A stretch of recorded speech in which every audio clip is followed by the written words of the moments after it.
Victor, always good to have you on the show. Let's start off with what's happening in Benin. The opposition is saying that it's not free and fair. What went wrong there?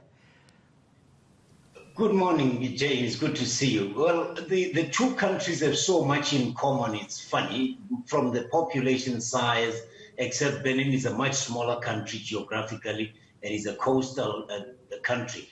But what happened there is, if you remember, if you have a president called Patrice Talon, with a surname like Talon, he's not going to let go of the power. When he came in 2016, he promised that he actually even tried, Jane, to change the system to only have one term in office. That adjustment was rejected by Parliament because they saw it as a way of a politician manipulating the electoral system. But since then, he has changed his mind and he wants to extend his rule. But not only that, there was a woman president, I think, or presidential candidate who tried to run, who got arrested. It's just been a case of another leader who comes in, talking the right language, sounding like he wants to get the democracy in the country going. And as the trappings of power get to him, he changes his mind. I don't see how this is going to be free and fair because of what happened in the build-up. We saw it in the 2019 elections, the parliamentary elections, that there was just no democracy at all. So from someone who was expected to improve the conditions because he's a businessman and the economy could really do well under him, we are where we are today. Okay, Chad, we see the same thing. I mean, Idriss there wants to extend his rule. He's been at the helm for 30 years already. I mean, surely, well, we know that's not a good thing.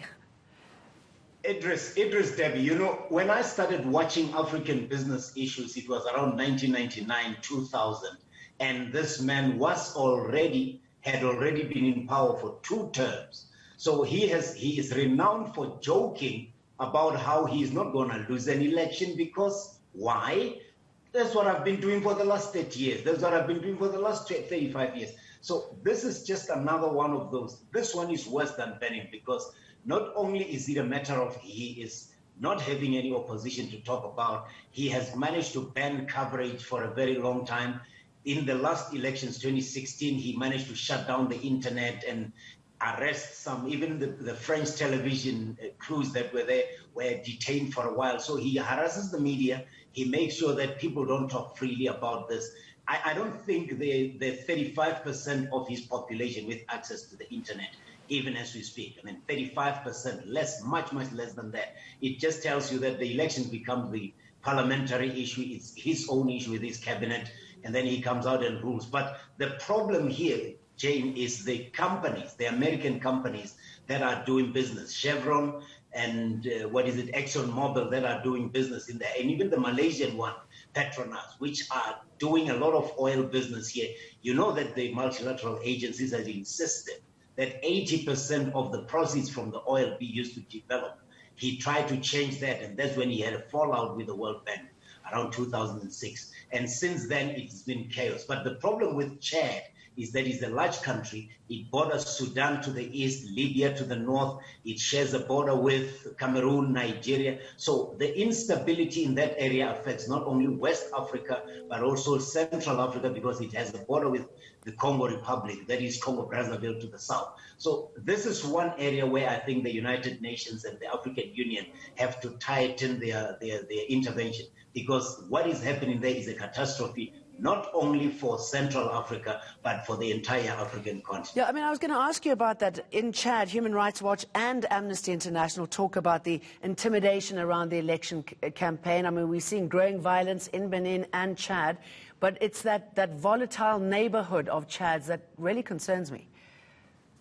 They already have refugees from the Darfur region of the Sudan, which, as you know, Jane, had its own leader, Omar al-Bashir, removed a few years ago. So you have a humanitarian crisis of untold proportions here.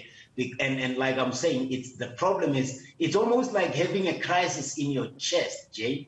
It affects your head, it affects your arms, it affects your gut. It's the real gut, the heart of Africa going through a crisis. And why this is not taken at the most serious level is surprising. But like I'm saying, but Victor, who's going to take it on? I mean, the AU, pretty toothless in this kind of matter. So who gets involved? I should imagine that the international companies don't really care what's happening as long as they can get their money out. Well, they have to care, especially if they are American, because America is calling itself the leader of the free world. And I'm hoping, and this is sad as an African, hoping that American President Joe Biden can intervene. Remember that his predecessor, Donald Trump, didn't care much for the continent. No. And maybe that's why the build-up to this election would have gone so wrong. Because with American companies, I'm not saying he must interfere and do anything. He must just find a way of, through the business community, influence what's happening there. We have seen it happen in South Africa. We had sanctions. It wasn't governments telling South Africa what to do. They were saying, we are uncomfortable with how you're running your affairs, and to that extent that we are able to, we'll use our economic power to try and persuade you to change things for the better. Victor, always good to talk to you. Thank you very much.